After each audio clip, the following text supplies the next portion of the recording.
Park Jin-woo sits alone at Seoul's most exclusive restaurant, abandoned by yet another date who couldn't see past his wheelchair to the dangerous man beneath. The paralyzed Korean Mafia king controls half the city from his custom chair, but tonight he's just a lonely man watching other diners whisper and stare. Until a brave 4-year-old girl and her exhausted single mother change everything with one simple act of human kindness. The silence at table 7 had weight. Park Jin-woo, 35 years old and head of the most feared criminal organization in Seoul, sat alone in his custom wheelchair, abandoned once again. The woman had lasted exactly 12 minutes after the appetizers arrived. Long enough to realize that the expensive suit, the sharp jawline, and the dangerous aura that commanded instant respect throughout the city meant nothing when she had to watch him transfer from wheelchair to dining chair. She'd made her excuses with practiced politeness. Family emergency. Urgent work call. The usual lies that people told when confronted with a reality that didn't match their fantasy. Jin-woo had simply nodded, his dark eyes betraying nothing as she gathered her designer purse and fled toward the exit with relief evident in every click of her heels against the marble floor. Now he sat in Seoul's most exclusive restaurant, Park Hyatt's private dining room, surrounded by crystal chandeliers and whispered conversations, utterly alone. The irony wasn't lost on him. 2 years ago, before the assassination attempt that had shattered his spine along with his legs, women had competed for his attention. The same sharp features, the same controlled intensity, the same expensive clothes, but then he'd walked into rooms on his own power.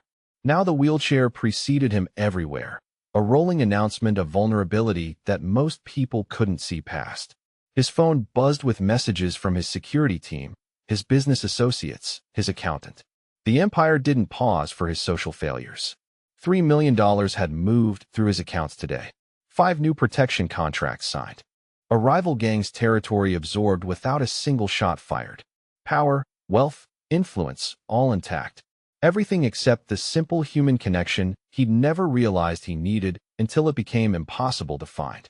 Maya Thompson balanced the heavy tray against her hip as she navigated between tables, her tired eyes scanning the elegant dining room of Seoul's most prestigious restaurant.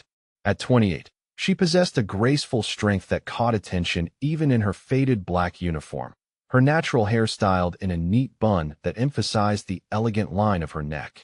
Her daughter Zoe sat quietly in the corner booth. Maya had negotiated with the manager, coloring books spread across the table, her 4-year-old Patience wearing thin after 2 hours of trying to stay invisible.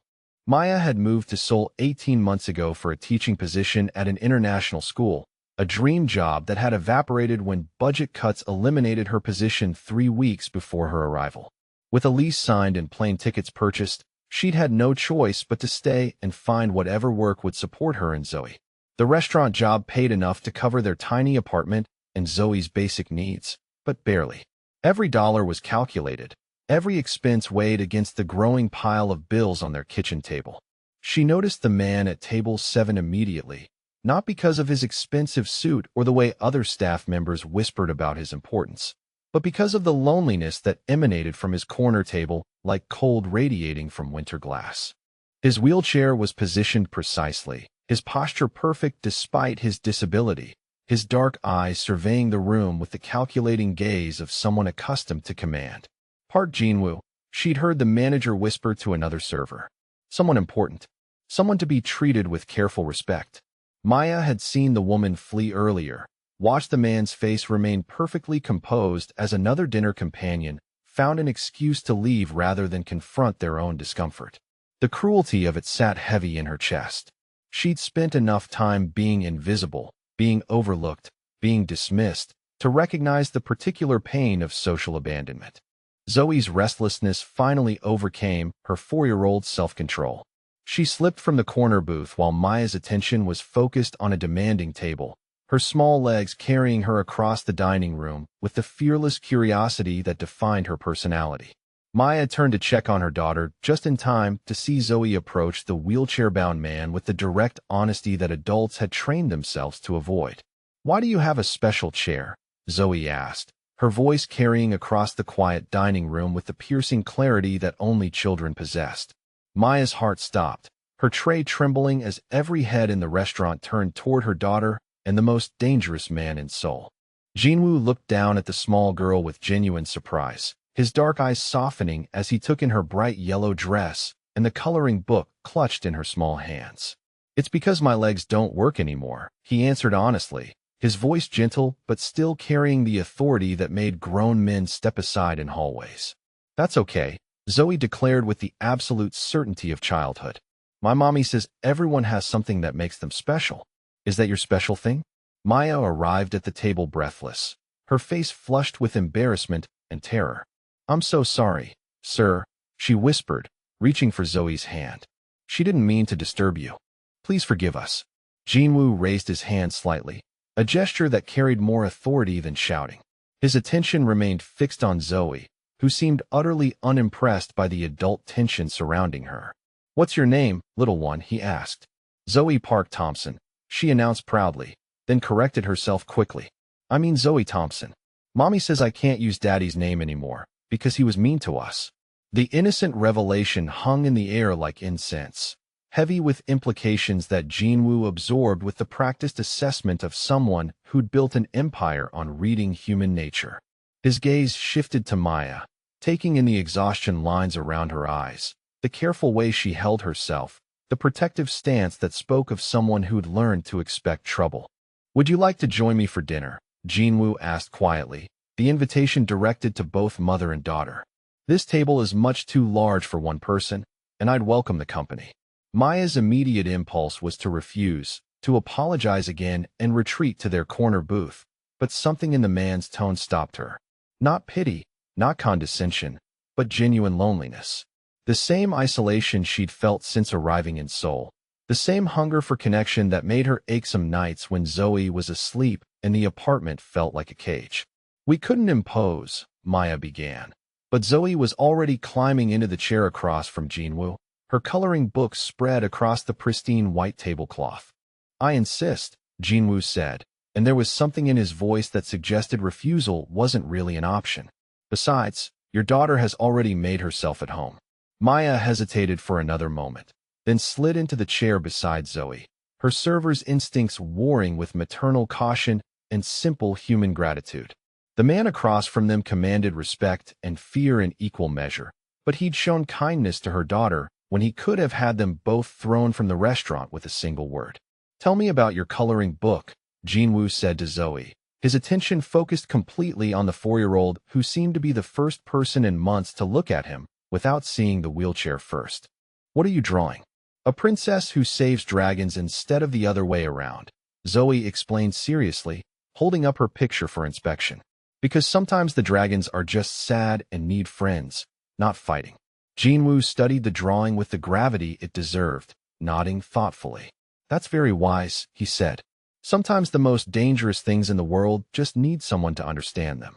Maya felt something shift in her chest as she watched this powerful, dangerous man engage her daughter with gentle patience, treating her 4-year-old observations with the same respect he'd probably show to his business associates. For the first time in months, Zoe was talking to an adult male figure who wasn't trying to get close to Maya for his own purposes, who seemed genuinely interested in what a child had to say. The waiter approached their table with nervous deference, clearly uncertain about the proper protocol for serving the restaurant's most important patron alongside what appeared to be staff members. Jinwoo ordered without consulting the menu, selecting dishes that would appeal to a child alongside the sophisticated cuisine the restaurant was known for, adding instructions for Zoe's meal to be prepared without spices that might be too strong for young palate. As they waited for the food to arrive, Maya found herself answering Jinwoo's carefully phrased questions about their life in Seoul, Zoe's school, their adjustment to Korean culture. He listened with the focused attention of someone accustomed to extracting important information from casual conversation, but there was no interrogation in his manner, only genuine interest in their story. The evening stretched longer than Maya had expected, Zoe charming their unlikely dinner companion with her endless questions and observations, while Maya gradually relaxed into the first adult conversation she'd had in weeks that wasn't about work schedules or overdue bills. Jinwoo proved to be an attentive host, ensuring their glasses never emptied and that Zoe had everything she needed to continue her coloring project between courses. When Zoe finally began to droop with exhaustion, Maya realized they'd been sitting at Jinwoo's table for nearly 2 hours, the longest peaceful evening she'd experienced since arriving in Seoul. The realization brought with it a flush of embarrassment and the sudden awareness that she'd monopolized this man's time without considering his own plans for the evening. "We should go," Maya said quietly, gathering Zoe's coloring supplies. "You've been incredibly kind, but we've taken up enough of your evening." Jinwoo's dark eyes held hers for a moment, something unreadable passing across his sharp features. "The evening was exactly what I needed," he said simply. "Thank you for sharing your dinner with me." As Maya lifted Zoe into her arms, the little girl turned back toward Jinwoo with sleepy determination. "Will we see you again, Uncle Jin?" she asked, the title bestowed with the casual affection that children awarded to adults who treated them with respect.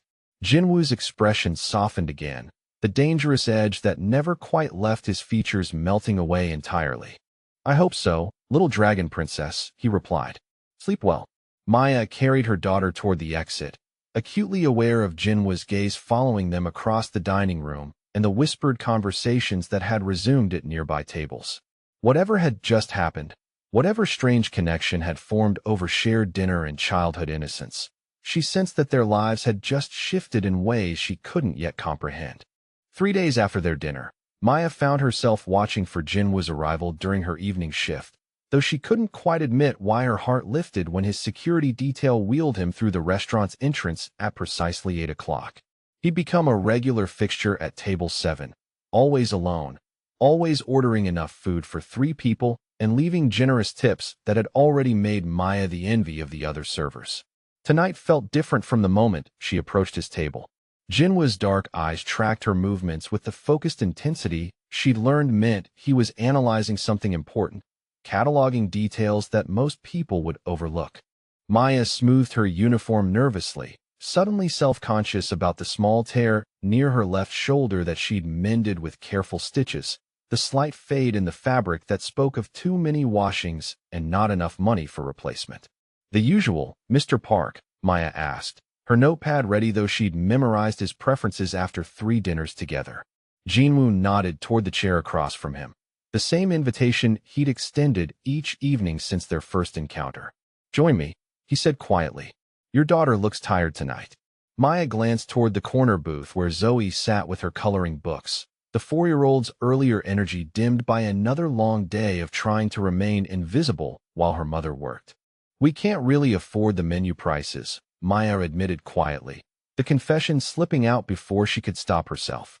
"Zoe's just hungry, and the kitchen sometimes has leftover bread she can eat." The words hung between them, a vulnerability Maya hadn't intended to reveal.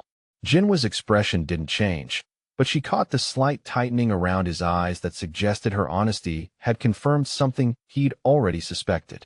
"Order whatever Zoe wants," he said simply, "and whatever you want. Everything goes on my bill." "Mr. Park, I can't let you pay for us again," Maya began.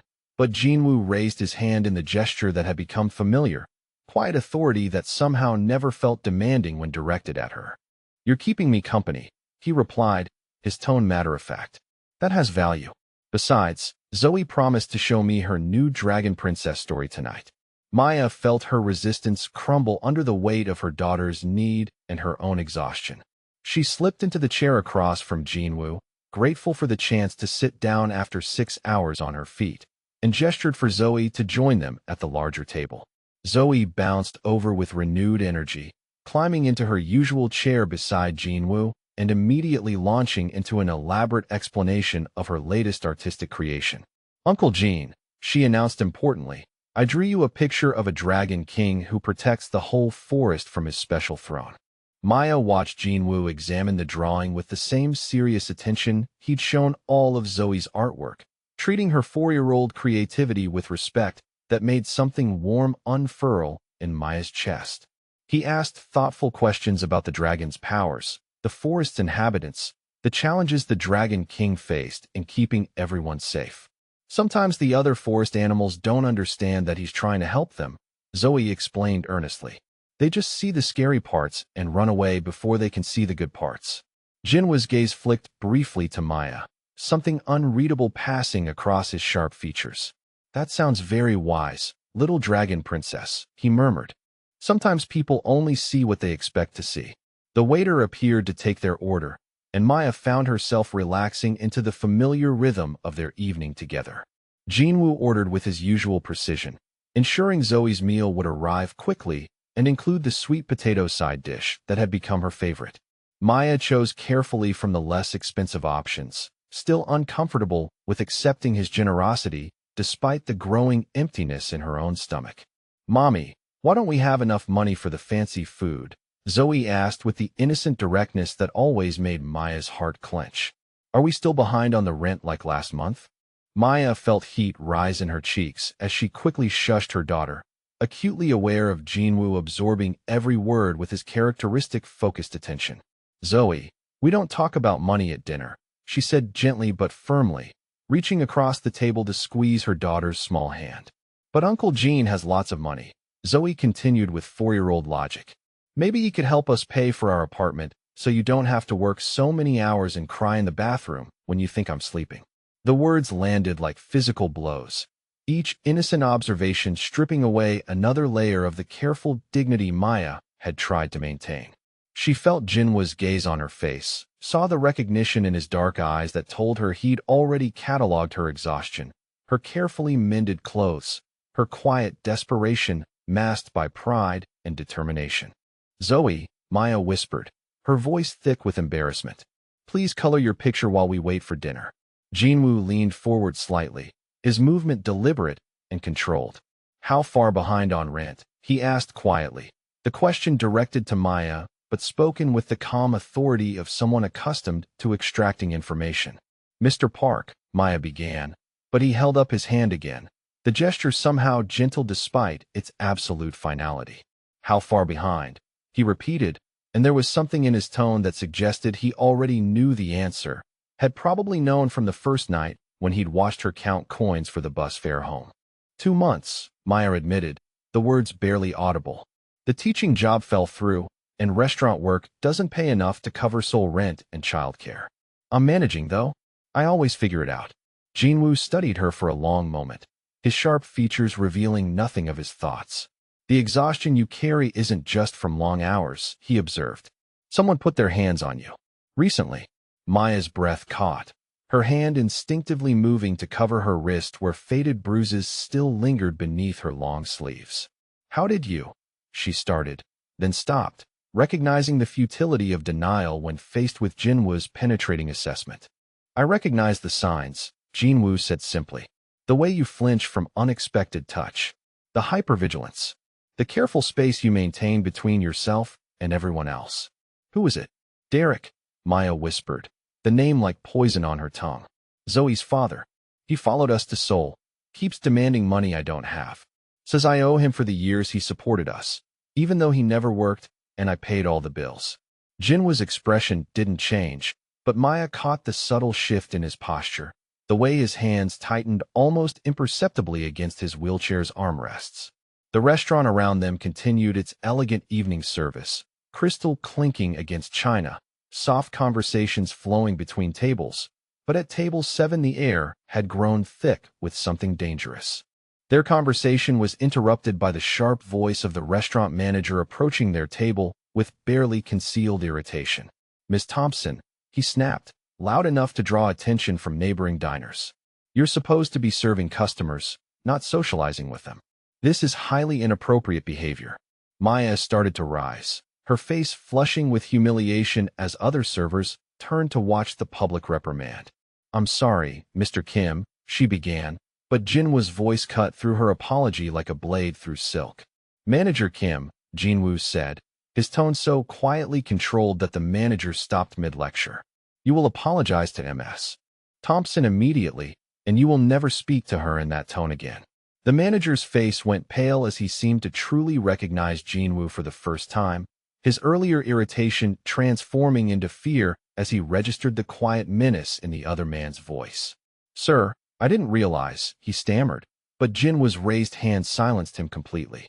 Jinwoo pulled out his phone with deliberate slowness, never breaking eye contact with the trembling manager as he placed a single call.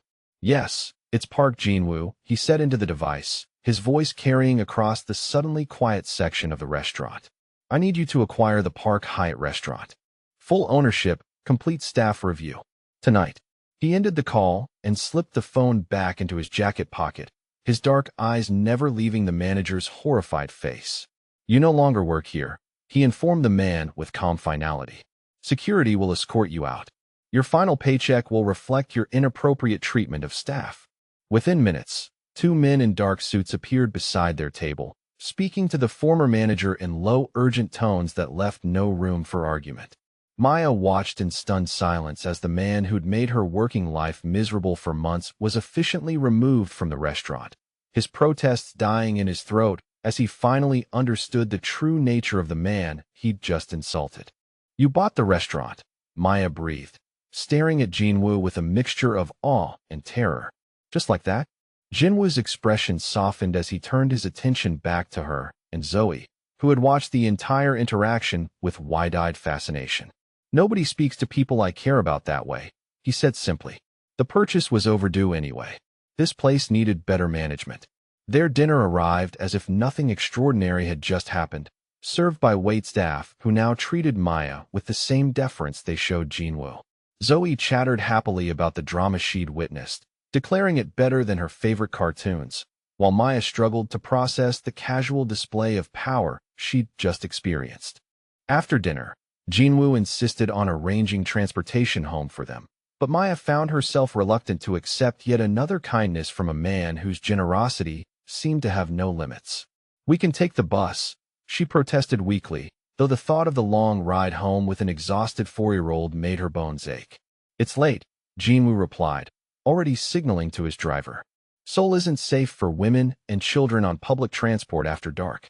They were walking toward the restaurant's exit, Zoe skipping between them while Maya carried her daughter's art supplies, when Jinwoo suddenly went very still. His hand moved to Maya's arm, stopping her forward progress with gentle but firm pressure. "Stay close to me," he murmured, his voice taking on an edge that made Maya's skin prickle with alarm. "Don't look behind us, but we're being followed. 3 men, probably armed, definitely interested in you specifically." Maya's heart began to hammer against her ribs as they reached the sidewalk, Jinwoo's driver immediately appearing beside his wheelchair, while 2 additional men materialized from the shadows around the restaurant entrance. The protection detail moved with practiced efficiency, creating a protective formation around Jinwoo, Maya, and Zoe without appearing to do anything more threatening than assist a disabled man to his vehicle. The attack came at the corner, where the sidewalk narrowed between 2 buildings and the streetlights created convenient shadows.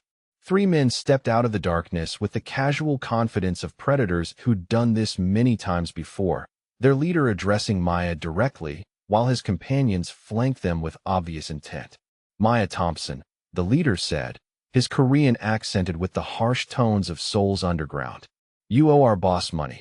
Derek's debt became yours when you took his kid and ran." "I don't owe anyone anything," Maya replied, her voice steadier than she felt as she instinctively moved closer to Jinwoo's wheelchair. "Derek's debts are his own responsibility." The man laughed, a sound devoid of humor as his hand moved meaningfully toward his jacket. $50,000, plus interest for the inconvenience of chasing you across the city. You pay tonight, or we take the kid as collateral." Maya felt the world tilt around her, terror flooding her system as she realized these men knew exactly how to hurt her most effectively. They'd researched her vulnerabilities, identified the one threat that would break her completely. She started to step protectively in front of Zoe, but Jinwoo's voice cut through the night with quiet authority that stopped everyone in their tracks. "You've made a mistake," Jinwoo said, his tone conversational despite the danger surrounding them. "This woman is under my protection. Walk away now, and you might live to see morning." The lead man sneered, clearly unimpressed by threats coming from a man in a wheelchair. "And who the hell are you supposed to be, cripple?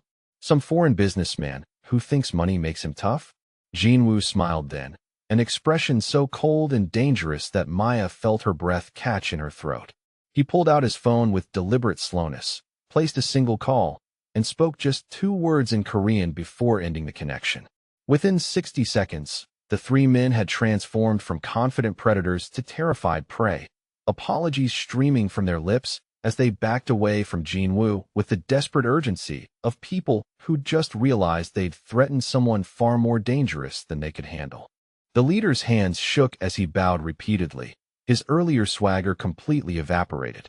"Forgive us, Parksy," he stammered, using the honorific that confirmed he now knew exactly who he'd been threatening. "We didn't know she belonged to you. Derek never mentioned her connection. We'll inform our boss immediately." Jinwoo's expression didn't change. "Derek's debt is forgiven," he stated with finality. "If anyone approaches Ms. Thompson or her daughter again, I will consider it a personal insult requiring immediate correction. Are we clear?" "Perfectly clear, sir," the man replied, still backing away. "It won't happen again. Derek will be informed of the situation." The three men melted back into the Seoul night as quickly as they'd appeared, leaving Maya standing on the sidewalk with her heart still racing and her understanding of Jinwoo's true nature fundamentally altered. This wasn't just a wealthy businessman who'd shown kindness to her daughter. This was someone who commanded fear with a phone call, who could eliminate threats with the same casual ease with which he'd bought an entire restaurant. "Mommy, are the bad men gone?" Zoe asked sleepily, apparently unaware of how close they'd all come to violence. "Yes, baby," Maya managed, her voice barely above a whisper. "Uncle Gene made sure they won't bother us anymore." Jinwoo's driver helped them into the luxury sedan with practiced efficiency, Zoe immediately curling up against Maya's side as exhaustion finally claimed her. During the quiet ride to their apartment, Maya found herself studying Jinwoo's profile in the dim light, trying to reconcile the gentle man who'd patiently listened to her daughter's stories with the dangerous figure who'd just eliminated a threat with 2 words on a phone call. "Thank you," she said finally, the words inadequate for what had just happened, but all she could manage. Jinwoo turned to meet her gaze, his dark eyes soft despite the hardness she'd glimpsed during the confrontation. "Nobody threatens my family," he said simply, and something in the way he said the word family made Maya's heart skip in a way that had nothing to do with fear. When they reached her apartment building, Jinwoo's security detail performed a quick sweep before allowing Maya and Zoe to exit the vehicle. Jinwoo's hand caught hers as she prepared to lift her sleeping daughter, his touch warm and surprisingly gentle. "This isn't over," he told her quietly. "Derek's associates will honor tonight's agreement, but desperate men make dangerous decisions. You and Zoe need better protection than prayers and good luck." Maya nodded, too exhausted and overwhelmed to argue with assessment that aligned perfectly with her own growing fears. As she carried Zoe toward their building, she could feel Jinwoo's gaze following them until they disappeared safely through the entrance, his protection extending even to these final moments.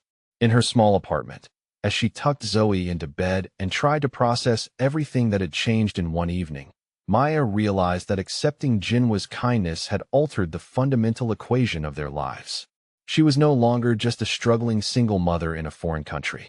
She was someone under the protection of a man whose power ran deeper and darker than she'd ever imagined, and that protection came with implications she was only beginning to understand. The next morning, Maya found a message waiting at the restaurant's hostess station along with a single black business card that felt substantial between her fingers, the paper expensive and heavy with embossed lettering that caught the light. The message was simple: "Ms. Thompson, please join me at my office at 2 o'clock this afternoon to discuss a business proposition that may be of mutual benefit. Transportation will be arranged. Park Jinwoo." Maya stared at the card for a long moment, her heart racing as she tried to imagine what kind of business proposition a man like Jinwoo might have for a struggling restaurant server. The events of the previous evening felt almost surreal in the harsh light of morning, the casual display of power and the elimination of Derek's threat seeming like something from a movie rather than her real life. At exactly 2 o'clock, a sleek black sedan arrived at the restaurant to collect her, the driver courteous but silent as he navigated through Seoul's afternoon traffic toward the gleaming towers of the business district. Maya had changed into her only professional outfit, a navy dress she'd bought for her failed teaching interview, and tried to project confidence despite the growing nervousness that made her palms damp. The building that housed Jinwoo's office was a monument to modern power, all glass and steel reaching toward the Seoul sky with the architectural arrogance of unlimited resources. The private elevator that carried Maya to the top floor required a special key card, and she found herself wondering exactly how much of this building Jinwoo owned, how far his influence extended beyond the restaurant encounters that had shaped her understanding of him. His office was everything she'd expected and nothing she was prepared for. Floor-to-ceiling windows offered a commanding view of the city below, while the interior design spoke of wealth so profound it didn't need to announce itself. Custom furniture accommodated Jinwoo's wheelchair without calling attention to the accommodation.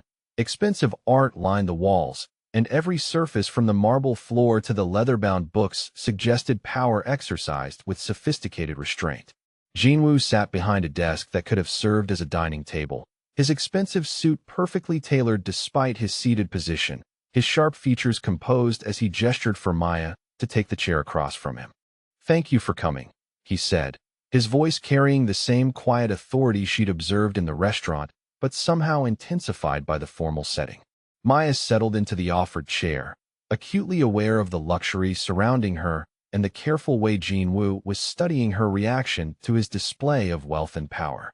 "Mr. Park," she began, but he raised his hand in the familiar gesture that somehow never felt dismissive when directed at her. "Jinwoo," he corrected gently. "We're past formalities, considering recent events." She nodded, trying to calm her racing heart as she waited for him to explain why he'd brought her to this intimidating display of his true position in Seoul's hierarchy. Whatever favor he was about to ask, whatever debt he intended to collect for his protection, she would find a way to manage it. She owed him Zoe's safety and probably their lives.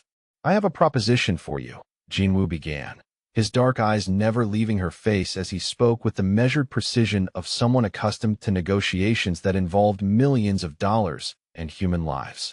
"A business arrangement that would solve your financial difficulties while addressing a need of my own."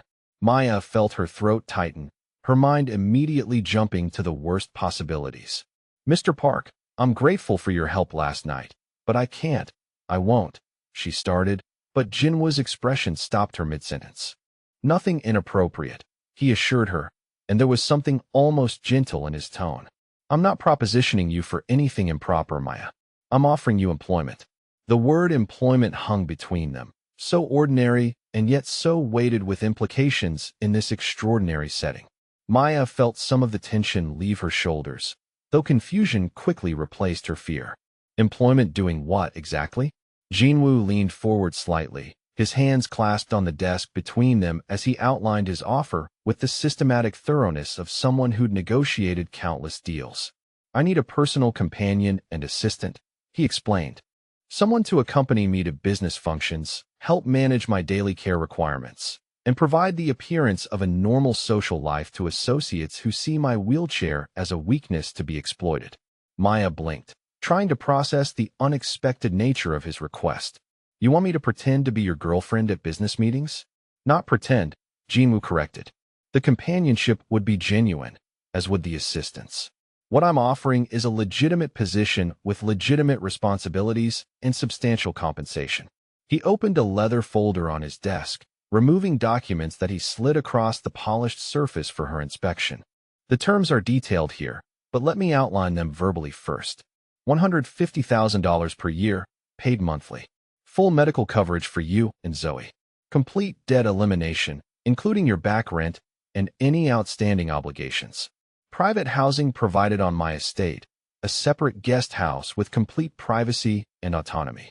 Maya's breath caught as the numbers registered, an amount of money that represented more than she could earn in 5 years of restaurant work. She stared at the documents without really seeing them, her mind struggling to comprehend the magnitude of what he was offering.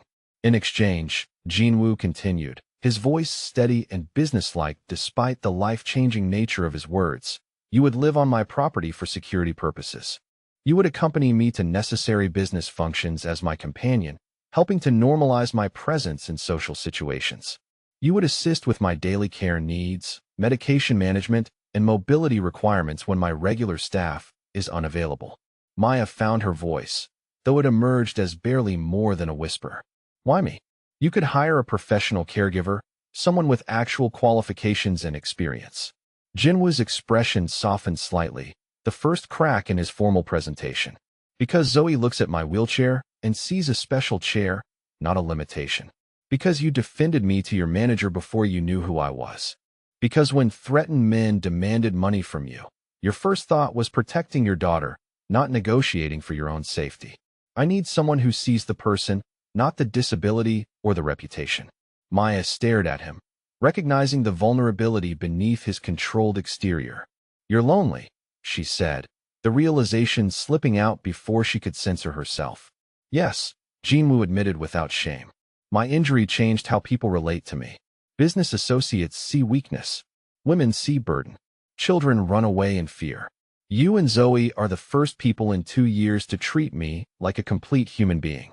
That has value beyond what money can buy. The honesty of his admission hit Maya harder than any amount of money could have. She looked down at the contract documents, seeing her financial freedom spelled out in precise legal language. Then back at Jinwoo's carefully composed features.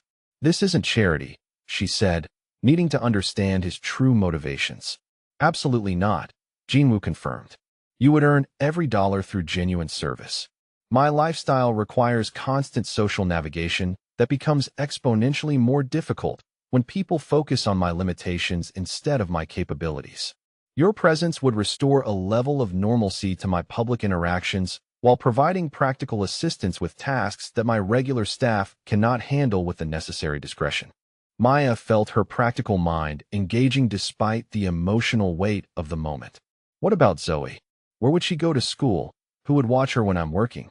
Jinwoo had clearly anticipated this question. Elite private school, fully paid tuition and expenses. After-school care provided by a qualified nanny when you're required to attend evening functions. Complete educational support including tutoring, extracurricular activities, whatever she needs to thrive. The scope of his offer was overwhelming, addressing every concern that had kept Maya awake at night for the past 18 months. But the very magnitude of his generosity made her suspicious, her experience with Derek having taught her that men who offered too much usually wanted even more in return. What else do you expect from this arrangement? Maya asked directly, meeting his gaze despite the intimidating weight of his attention. What aren't you telling me about what this job really involves? Jinwoo's respect for her directness was evident in his slight nod of approval. Complete loyalty and absolute discretion regarding everything you observe in my household and business dealings. You would occasionally witness activities that exist in legal gray areas. You would meet people whose reputations might alarm someone with conventional morality. You would be expected to maintain professional silence about all aspects of my private life. Maya felt a chill as his words confirmed what she'd already suspected about the true nature of his power. You're asking me to become complicit in criminal activity. I'm asking you to work for someone whose business dealings sometimes conflict with conventional legal frameworks, Jinwoo corrected carefully. You would never be asked to participate directly in anything illegal, but you would need to accept that my methods of protecting what's mine occasionally involve actions that others might judge harshly. Maya thought about Derek's associates melting away into the soul night after a single phone call, about the restaurant manager's terrified face when he realized who he'd insulted. The power that had protected her and Zoe came with a price, and Jinwoo was being honest about what that price might involve. And if I refuse, she asked quietly, then you walk away with my gratitude for the friendship you've shown me, Jinwoo replied without hesitation. Your refusal would not affect my commitment to ensuring Derek's associates never approach you again. That protection was given freely and will remain in place regardless of your decision. His answer surprised her with its lack of pressure or manipulation. Maya had expected subtle threats or emotional coercion, the tactics Derek had always used to get his way. Instead, Jinwoo was offering her genuine choice. Even if one option meant returning to the grinding poverty and constant fear that had defined her life since arriving in Seoul. What would happen if I betrayed your trust? Maya asked, needing to understand the full scope of what she was considering. Jinwoo's expression grew cold, the dangerous edge she'd glimpsed during their confrontation with Derek's men returning to his features. All financial support would end immediately. You and Zoe would be removed from my property within 24 hours. Any debts I had cleared would become your responsibility again, though I would provide sufficient notice to arrange alternative housing. Nothing more dramatic than professional termination, but you would discover that certain employment opportunities in Seoul had become permanently unavailable. The implicit threat was clear without being explicitly stated. Jinwoo's influence extended far beyond what she'd imagined, and crossing him would mean more than just losing her job. It would mean finding herself effectively blacklisted from opportunities in a city where she had no other connections or resources. Maya stared at the contract documents, her mind racing as she tried to weigh her limited options against the magnitude of what he was offering. $150,000 a year. Complete security for Zoe. An end to the constant worry about rent, food, medical care, education. Everything she'd dreamed of providing for her daughter, but never imagined she could achieve. The alternative was returning to the restaurant, to Derek's ongoing threats, to the slow grind of poverty that offered no real hope of improvement. She could maintain her independence and her moral purity, but at the cost of Zoe's future and their continued vulnerability to forces beyond her control. How long would this arrangement last? Maya asked, still staring at the papers that represented either salvation or a different kind of prison. As long as it remains mutually beneficial, Jinwoo replied. I'm not interested in temporary solutions to long-term needs. If you accept this position and fulfill your responsibilities faithfully, there would be no arbitrary termination. This would be a stable, permanent arrangement with regular salary increases and long-term security.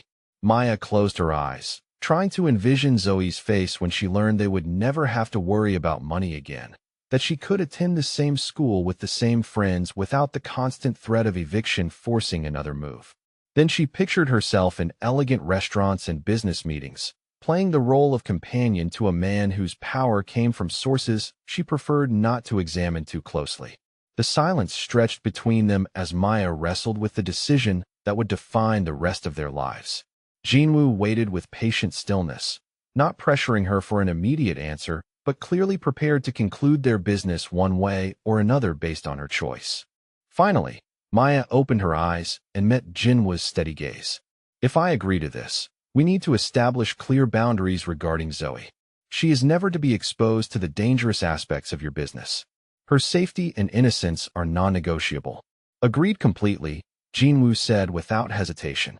Zoe's welfare would be my primary concern, equal to her mother's safety. She would be protected from all aspects of my work that might frighten or harm her.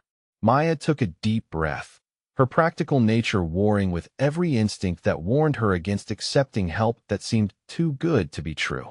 But Derek's threats were real, her financial situation was desperate, and Jinwoo had already demonstrated both his power to protect them and his genuine care for Zoe's well-being. I accept your offer, Maya said, the words emerging with more certainty than she felt. When would this arrangement begin? Jinwoo's satisfaction was evident in the slight relaxation of his features, though his tone remained businesslike as he slid additional documents across the desk. Immediately, if you're willing. Moving arrangements can be finalized within 48 hours. Your new salary begins today, with the first month paid in advance to cover any immediate expenses. He produced a bank envelope thick with cash, more money than Maya had held in her hands since arriving in Seoul. Consider this a signing bonus, he said simply, for anything Zoe might need during the transition. Maya stared at the money, overwhelmed by the sudden reality of what she'd just agreed to.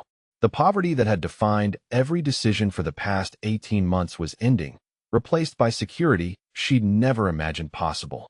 But that security came attached to a man whose darkness she was only beginning to understand, and she wondered what price she would ultimately pay for accepting his protection. Thank you, she managed, her voice thick with emotion she couldn't quite identify, for giving us this chance. Jinwoo's expression softened as he watched her struggle to process the magnitude of the change in their circumstances. Thank you, he replied quietly, for seeing something worth saving in a broken man who'd forgotten what hope felt like. As Maya prepared to leave his office with the contracts that would transform their lives, she realized she was no longer just a struggling single mother accepting help from a wealthy stranger. She was now part of Jinwoo's world, bound to him by mutual need and the kind of loyalty that would be tested in ways she couldn't yet imagine. The security he offered was real, but so was the darkness that surrounded him, and she would have to navigate both if she wanted to build the life her daughter deserved. 3 months after moving into the guest house on Jinwoo's sprawling estate, Maya had developed a rhythm she never could have imagined during those desperate early days in Seoul. The small house that served as their private residence was larger than any apartment she'd ever lived in, with Zoe's own bedroom overlooking the carefully maintained gardens and Maya's space offering privacy while remaining connected to the main house through a covered walkway that allowed easy access during Jinwoo's care requirements. Zoe had adapted to their new life with the resilience that defined childhood, embracing the elite private school with enthusiasm that made Maya's heart swell every morning when she walked her daughter to the estate's front gate, where a car waited to transport her to classes. The uniform was pristine, the backpack filled with supplies they'd never had to budget for, and Zoe's excitement about her teachers and classmates had replaced the quiet anxiety that had shadowed her during their months of financial struggle. Most remarkably, Zoe had developed an easy friendship with Jinwoo that continued to surprise Maya with its genuine warmth.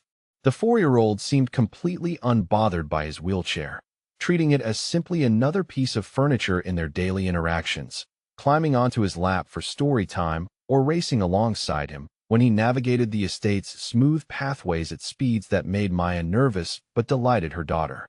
"Uncle Gene," Zoe announced importantly as she burst through the main house's side entrance after school, her backpack sliding off her shoulder as she searched for her favorite adult. "I learned about dragons in my culture class today, and teacher says Korean dragons are good luck, not scary like the ones in Western stories."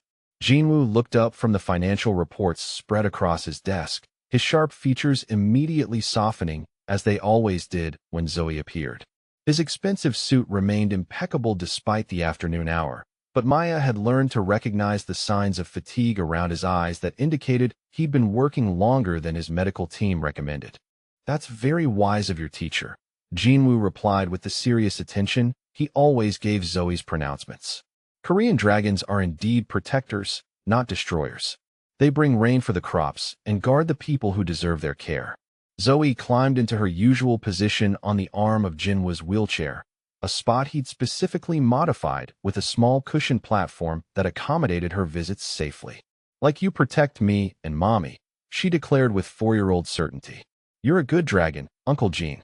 Maya watched this exchange from the doorway where she'd paused during her afternoon check on Jinwoo's medication schedule, her heart performing the same complicated flutter it experienced whenever she witnessed the genuine affection between the two most important people in her life. Jinwoo had proven to be everything she'd hoped for as Zoe's father figure, and nothing she'd feared about exposing her daughter to his dangerous world. "How are you feeling today?" Maya asked, moving into the office with the comfortable familiarity that had developed over their months of working together. "Any pain in your lower back, or did the new cushion adjustment help?" "Better," Jinwoo admitted, though Maya caught the slight tightening around his eyes that suggested he was downplaying his discomfort. "The physical therapy session this morning was more intensive than usual, but the results are encouraging." Maya made a mental note to speak with his physical therapist about moderating the intensity until Jinwoo's stamina improved. She'd learned to advocate for his well-being in ways his male pride sometimes prevented him from doing himself, a role that felt natural despite its intimate implications. Their daily routine had evolved into something that felt remarkably domestic considering the formal nature of their arrangement. Maya managed Jinwoo's complex medication schedule, assisted with his transfer needs when his regular care staff was unavailable, and ensured his nutritional requirements were met through careful coordination with the household chef. More importantly, she'd learned to recognize the subtle signs that indicated when his pain levels required intervention or when the psychological weight of his disability was affecting his mood. "Tonight we have the dinner meeting with the shipping consortium representatives," Maya reminded him, checking her tablet for the evening schedule. "The reservation is confirmed for 8 o'clock at Mingles, and your driver knows to arrive here at 7:30 to ensure adequate travel time." Jinwoo nodded, his expression shifting into the focused concentration that preceded important business negotiations. "What's your assessment of the political dynamics I should expect?" Maya consulted the detailed briefing she'd prepared, her months of observing Jinwoo's business operations having taught her to analyze the interpersonal elements that often determine the success or failure of his negotiations. "Chairman Lee will likely test your resolve regarding the port access agreements," particularly since rumors have circulated about your injury affecting your judgment. Vice Chairman Park remains your strongest ally, but he's been under pressure from his board regarding association with your organization. Jinwoo's slight smile indicated his approval of her analysis, a recognition that had become one of the most satisfying aspects of Maya's new role. She discovered an unexpected talent for reading the complex social currents that surrounded Jinwoo's business dealings, helping him navigate situations where his wheelchair might be perceived as weakness by men who mistook physical limitation for diminished capability. Your presence tonight will be particularly important, Jinwoo continued. These men need to see that I'm not isolated or vulnerable, that I have trusted advisors who choose to align themselves with my interests. Maya understood the subtext of his words. Her role at business dinners extended beyond companionship into active demonstration that Jinwoo remained a formidable figure worthy of respect and partnership. The successful execution of this performance required careful attention to her appearance, demeanor, and the subtle ways she could reinforce his authority without appearing to diminish his independence. Zoe, sweetheart, Maya called to her daughter, who was showing Jinwoo her afternoon artwork with typical 4-year-old enthusiasm. We need to start your homework while Uncle Gene gets ready for his business dinner. Can Uncle Gene help me with my math problems? Zoe asked hopefully, having discovered that Jinwoo's patient explanations made her arithmetic homework considerably more enjoyable. Jinwoo glanced at Maya, a silent question about whether they had time for this domestic interlude before his business preparations needed to begin. Maya checked her watch, calculating the requirements for Jinwoo's evening routine against Zoe's homework schedule and her own need to prepare for the dinner.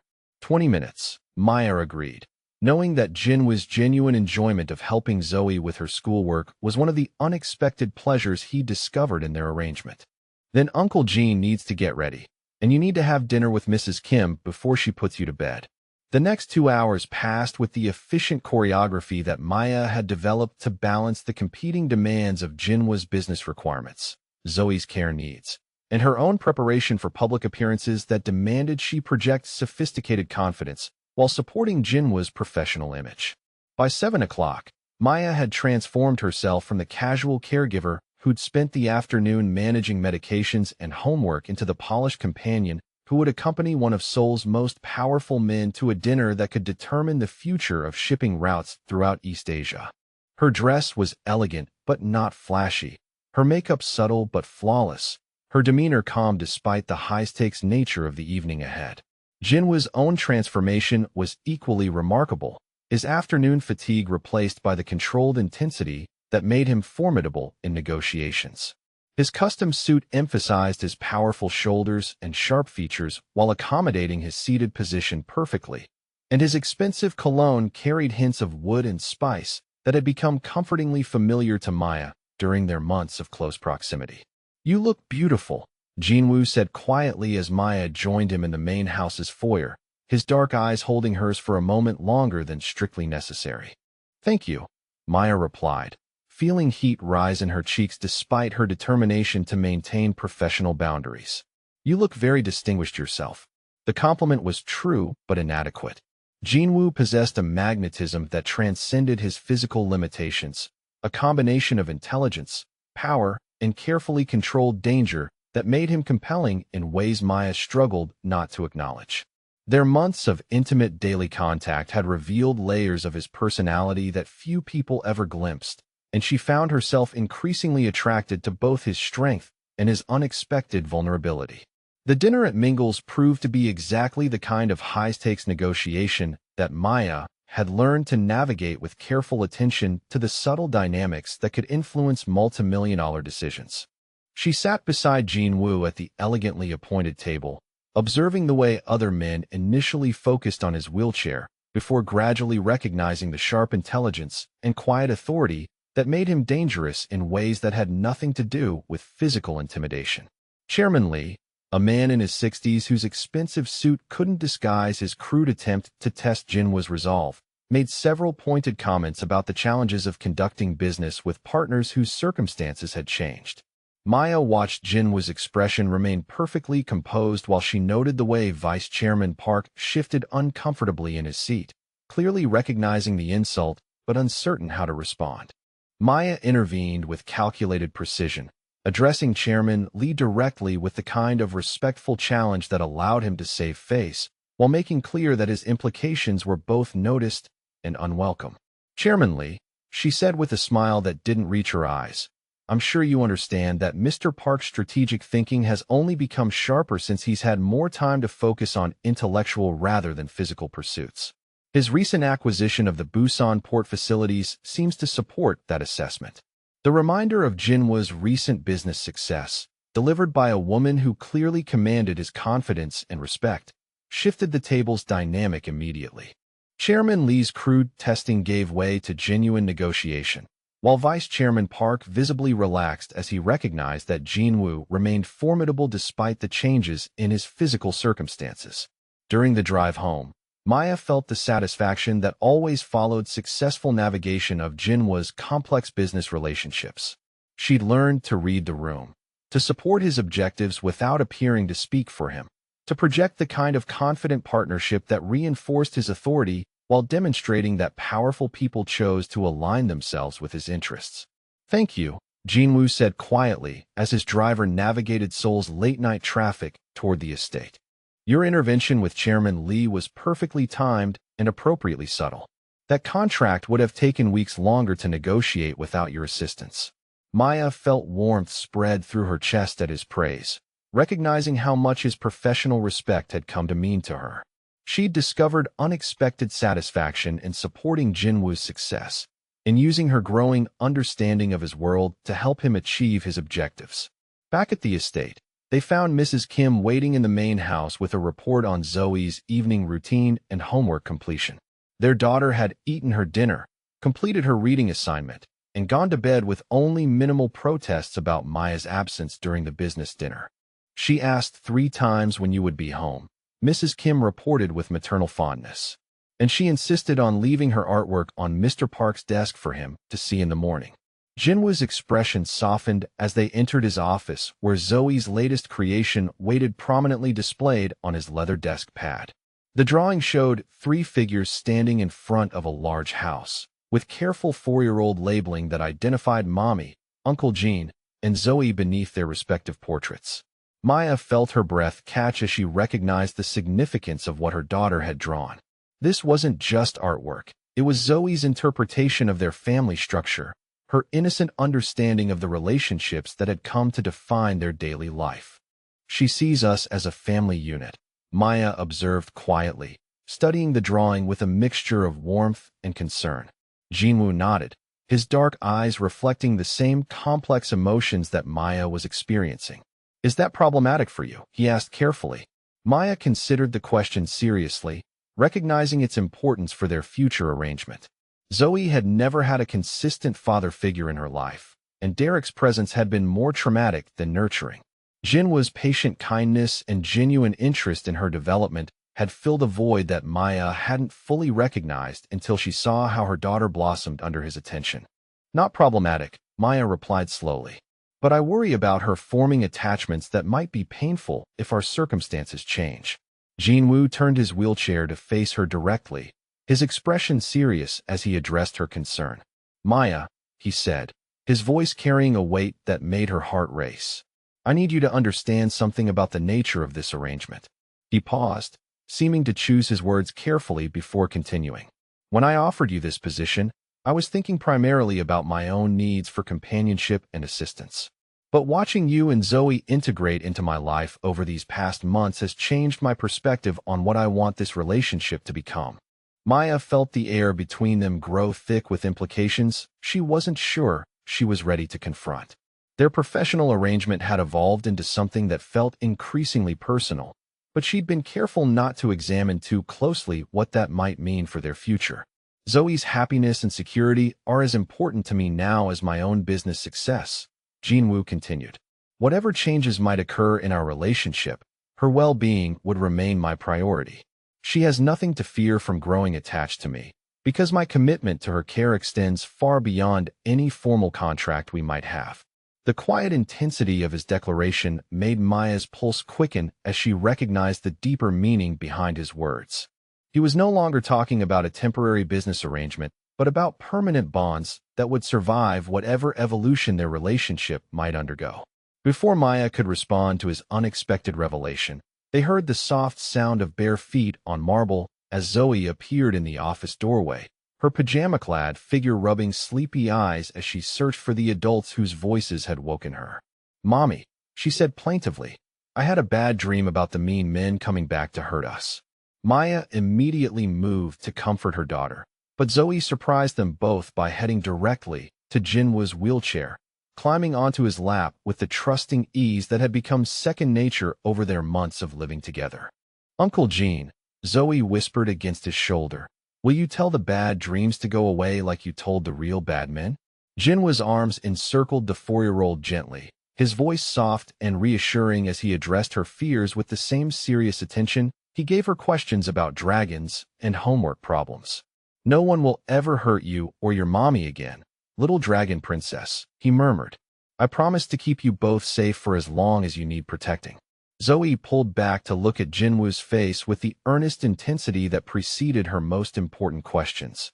"Will you always be my daddy, Uncle Gene?" she asked with 4-year-old directness that made both adults freeze in recognition of the moment's significance.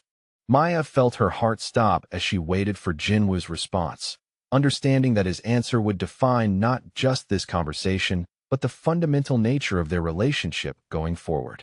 Zoe's innocent question had stripped away all pretense about the temporary or professional aspects of their arrangement, forcing them to confront what they'd all quietly come to understand about the family they'd inadvertently created.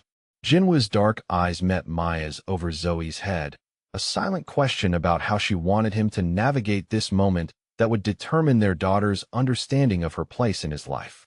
Maya recognized the choice before them.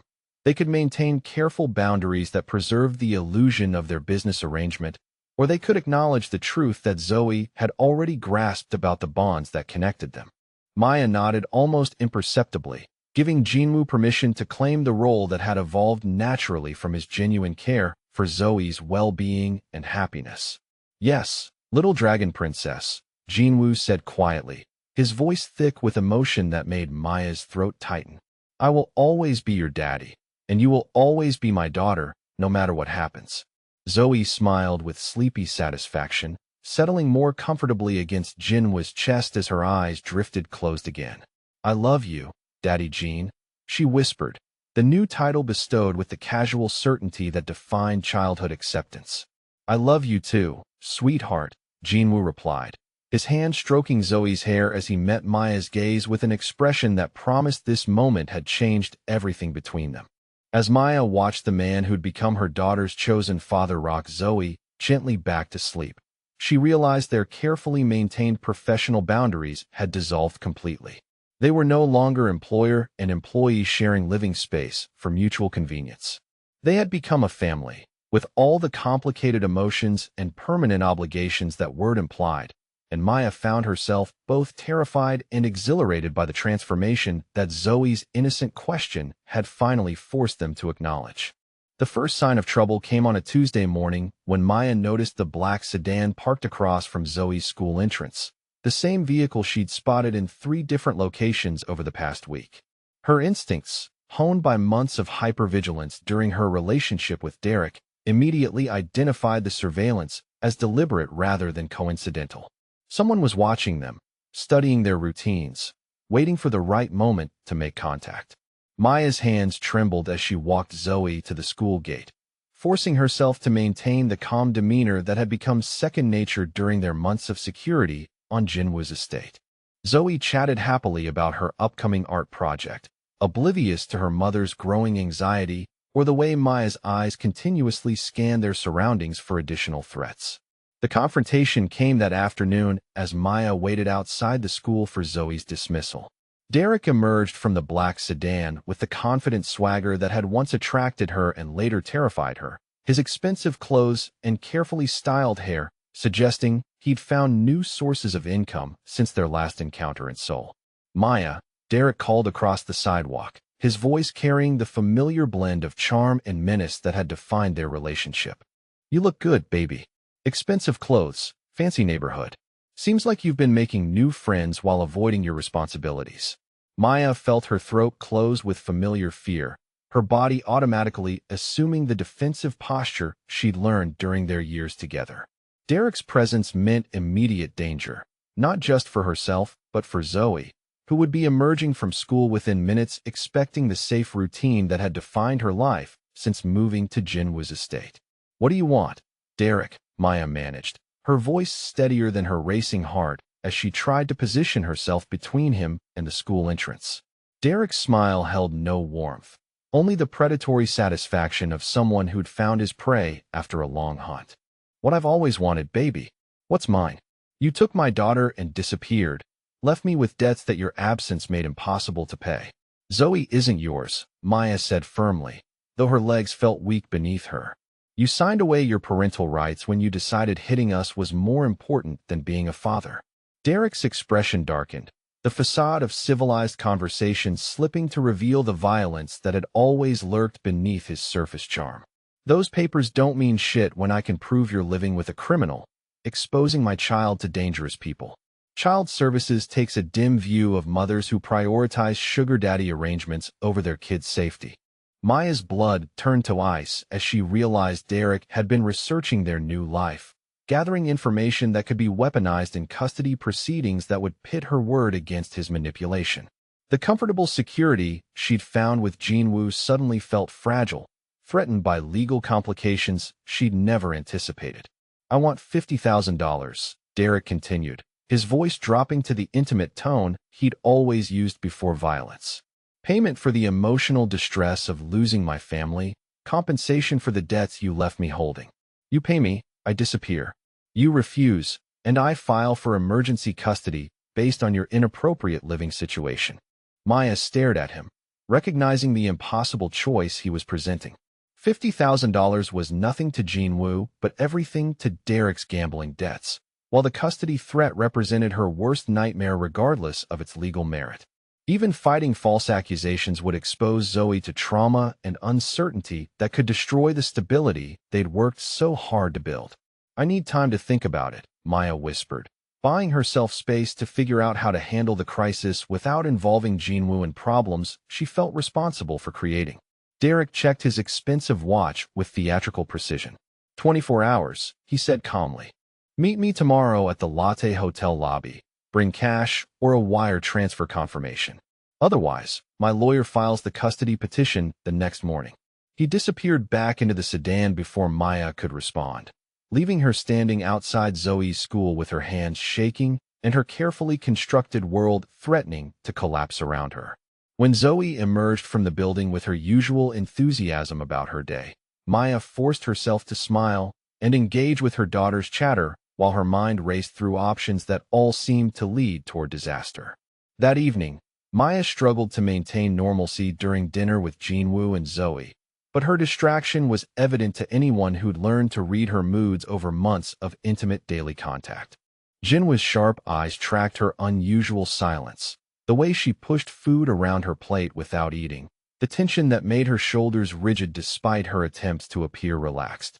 "Mommy," Zoe said with 4-year-old directness as Jinwoo helped her with her evening math homework. "Why were you crying in the bathroom after we came home from school?" Maya felt Jinwoo's attention focus on her completely, his dark eyes missing nothing as he absorbed both Zoe's innocent observation and Maya's immediate flush of embarrassment. She hadn't realized her daughter had noticed her breakdown, the moment of overwhelming terror that had followed Derek's ultimatum. "I wasn't crying, sweetheart," Maya lied gently. "Just feeling a little tired today." Zoe's expression showed the skepticism that children developed when adults underestimated their perceptiveness. "It looked like crying," she insisted. "And you kept looking out the window like when the bad daddy used to come visit and make you scared." Jinwoo went very still, his hand pausing in its patient correction of Zoe's arithmetic as the implications of her words registered. "The bad daddy," he repeated quietly, his voice carrying an edge that made Maya's pulse quicken with recognition of the danger that was surfacing.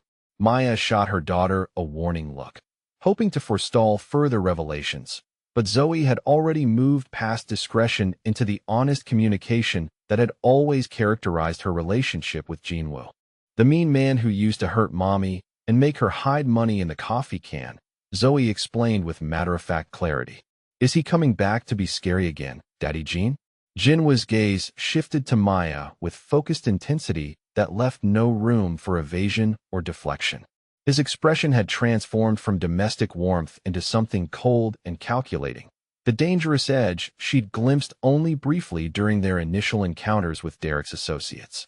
Maya, he said quietly, his tone carrying absolute authority despite its gentle delivery.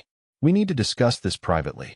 Zoe, sweetheart, why don't you finish your homework while your mother and I talk in my office? 20 minutes later, Maya found herself sitting across from Jinwoo in his private office, the familiar space feeling suddenly formal as his dark eyes waited for explanations she'd hoped never to provide. The comfortable domesticity of their evening routine had evaporated, replaced by the focused attention Jinwoo brought to serious threats that required immediate assessment and action. Derek contacted you today, Jinwoo said, the statement requiring no confirmation because Maya's distress had already provided all the evidence he needed. What does he want? Maya took a shaky breath, recognizing that her attempt to handle the crisis alone had failed the moment Zoe mentioned her fears. $50,000, she admitted quietly.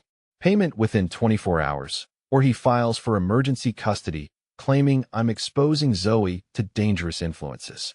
Jinwoo's expression didn't change, but Maya caught the subtle shift in his posture that suggested controlled rage building beneath his composed exterior.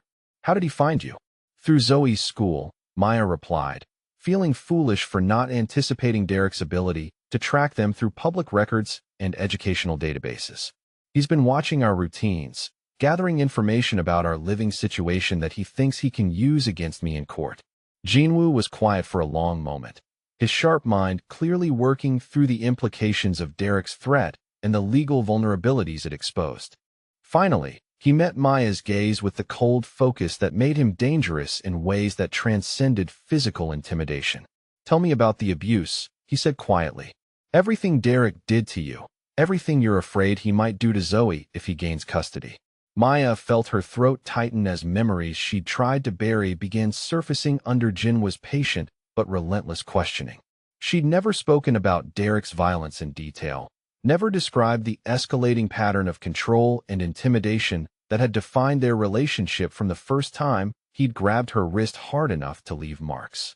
Over the next hour, Maya found herself describing 3 years of psychological and physical abuse, the careful way Derek had isolated her from friends and family, the financial control that had made leaving seem impossible until desperation finally overcame her fear.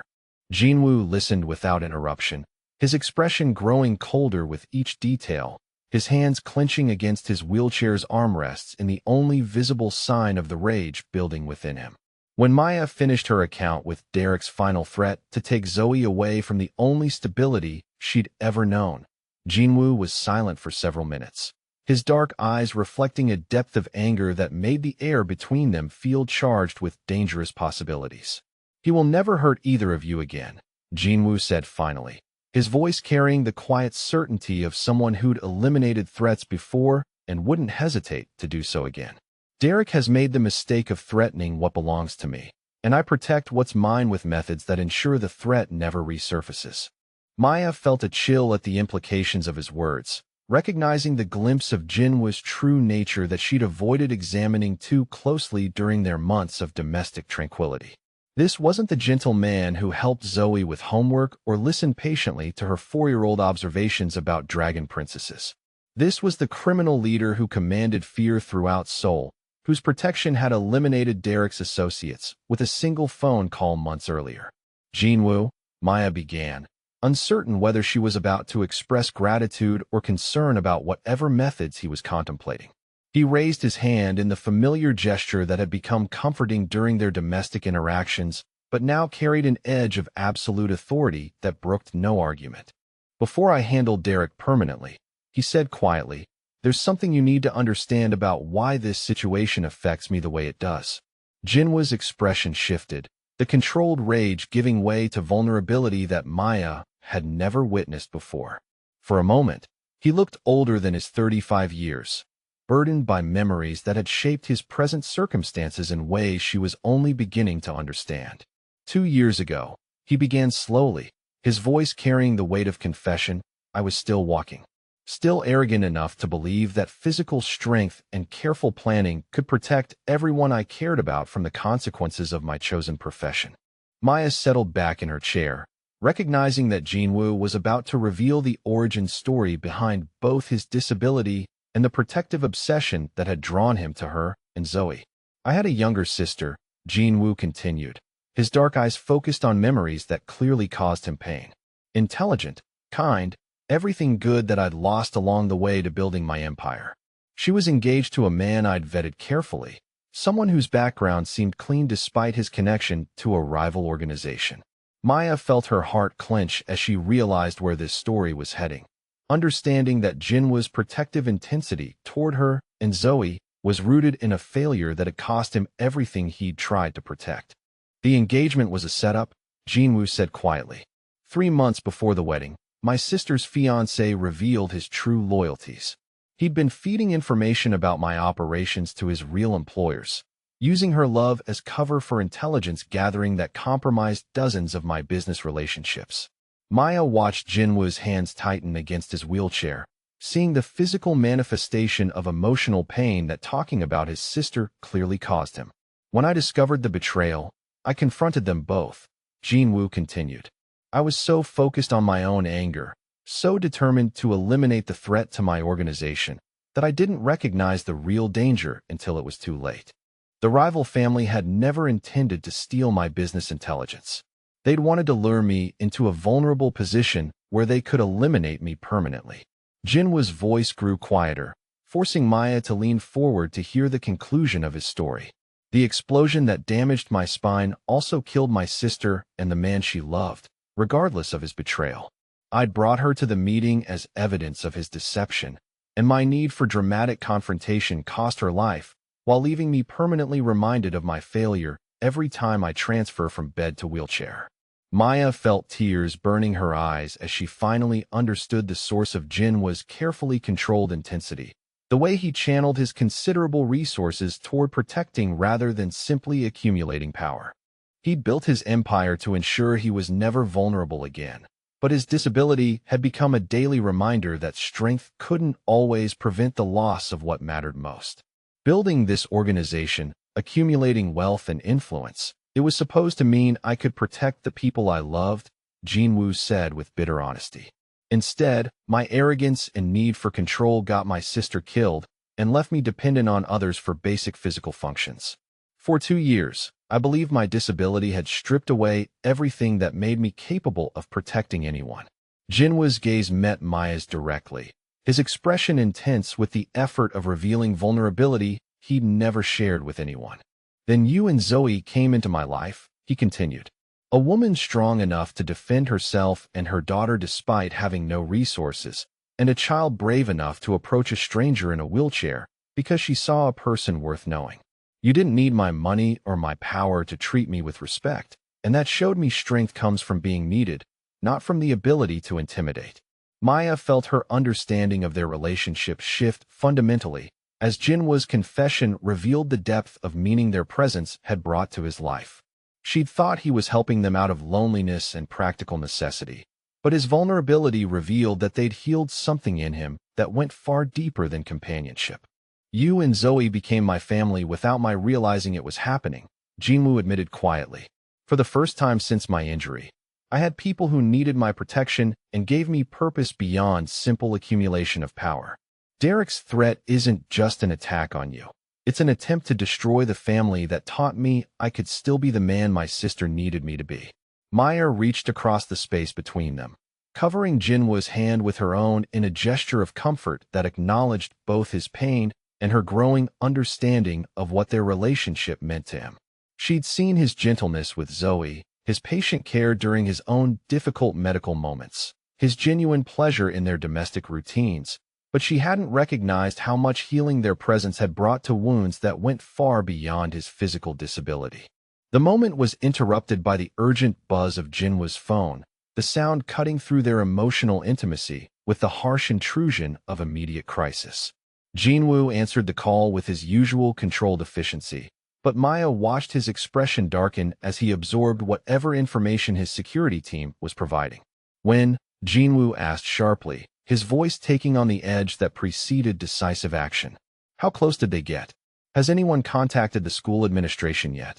Maya felt her blood turn to ice as she realized the call was about Zoe, about some new threat that had materialized while they were discussing Derek's ultimatum.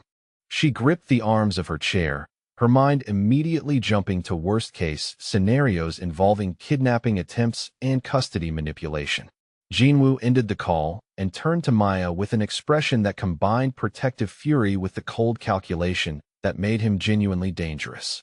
"Derek just attempted to pick up Zoe from her after-school program," he informed her quietly. He presented forged custody documents claiming emergency authorization to remove her from school property. Maya's world tilted as the full scope of Derek's planning became clear. He hadn't just been watching their routines. He'd been preparing legal documentation that could have allowed him to take Zoe before Maya even knew she was missing. The custody threat hadn't been an empty manipulation but preparation for actual kidnapping disguised as legitimate parental authority. "My security team intercepted him at the school's administrative office," Jinwoo continued, his voice carrying the satisfaction of someone whose precautionary measures had prevented disaster. "Derek is currently in police custody, charged with attempted kidnapping, document forgery, and violation of existing custody orders that explicitly terminate his parental rights." Maya felt relief and terror in equal measure as she processed the information. Zoe was safe. Derek was contained. But the escalation from financial demands to actual kidnapping attempts meant he'd moved beyond rational negotiation into desperate action that could resurface at any time. "Is Zoe okay?" Maya managed, her voice barely above a whisper. "Completely safe," Jinwoo assured her immediately. She never saw Derek or experienced any disruption to her normal routine. "My people ensure the school treats this as an administrative error rather than a security breach, so she won't be frightened by police presence or emergency procedures." Maya closed her eyes, overwhelmed by gratitude for Jinwoo's foresight in providing security she'd never even known existed. His protection extended far beyond the informal arrangements she'd understood, encompassing systematic monitoring and response capabilities that had just saved her daughter from a kidnapping attempt she wouldn't have discovered until pickup time. "How did you know to watch the school?" Maya asked, recognizing that Jinwoo's security measures had anticipated Derek's escalation more effectively than she had. Jinwoo's slight smile held no warmth, only the cold satisfaction of someone whose strategic thinking had outmaneuvered a significant threat. "I've been monitoring Derek's activities since our first encounter with his associates," he explained matter-of-factly. "When he arrived in Seoul last week, my people began comprehensive surveillance that included his contact with private investigators and document forgers." The scope of Jinwoo's preparation took Maya's breath away as she realized he'd been protecting them from threats she'd never imagined while maintaining the illusion that their life was simply domestic routine. His criminal organization hadn't been separate from their family life, but the foundation that made their safety and security possible. "Derek will be formally charged tomorrow morning," Jinwoo continued, his tone businesslike despite the personal nature of the threat they'd just survived. "The evidence package includes documentation of his abuse history, financial fraud related to his gambling debts, and today's kidnapping attempt. His legal representation will be advised that pleading guilty to reduced charges represents his best possible outcome." Maya stared at Jinwoo, recognizing that Derek's threat had been neutralized not through violence, but through systematic legal action that would keep him imprisoned for years while protecting Zoe from any future custody claims. Jinwoo had used his influence and resources to eliminate the danger through official channels that left no room for Derek's manipulation or retaliation. "You didn't hurt him," Maya observed, surprised by the restraint Jinwoo had shown when she'd expected the protective fury she'd witnessed to translate into more direct action. Jinwoo's expression softened as he recognized her surprise at his methods. "Violence would have created complications that might affect Zoe's security," he explained quietly. "Derek in prison represents a permanent solution that doesn't require explaining mysterious disappearances to a 4-year-old who asks direct questions about everything she observes." Maya felt something fundamental shift in her understanding of Jinwoo's nature as she realized his darkness served purposes beyond simple intimidation. His criminal abilities had been channeled toward protecting their family through methods that prioritized Zoe's emotional well-being alongside their physical safety, demonstrating a sophistication in his protective instincts that went far beyond the crude violence she'd associated with his reputation. "Thank you," Maya said quietly, the words inadequate for everything Jinwoo had done to eliminate Derek's threat while preserving their daughter's innocence and security. Jinwoo reached for her hand, his touch warm and gentle despite the cold efficiency with which he'd just eliminated a danger that could have destroyed their family. "You don't need to thank me for protecting what's mine," he replied simply. "Derek made the mistake of threatening our daughter, and I will always ensure that such threats are eliminated permanently." Maya felt her heart race at his casual reference to our daughter, recognizing that Jinwoo's protective actions had been motivated by genuine paternal love rather than simple obligation to their business arrangement. Somewhere during the crisis, their carefully maintained professional boundaries had dissolved completely, replaced by the raw honesty of people who'd recognized they would do anything to protect their shared family.